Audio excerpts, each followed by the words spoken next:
Ja tere taas! Me oleme jätkuvalt Paljassaares ja vahetasime nüüd kaamera lakku ära ja siis me praegu mõtlesin, et ma loen teile ühe väikese luuletuse ka, mis meil siin ühest luulekogust on pärit. Luuletus on meil siis selline.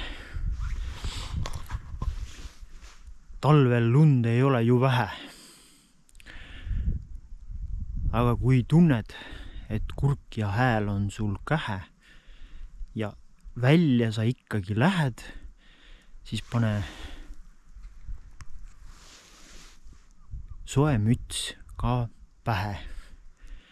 Nii et selline ilus luuletus teile. Tšau!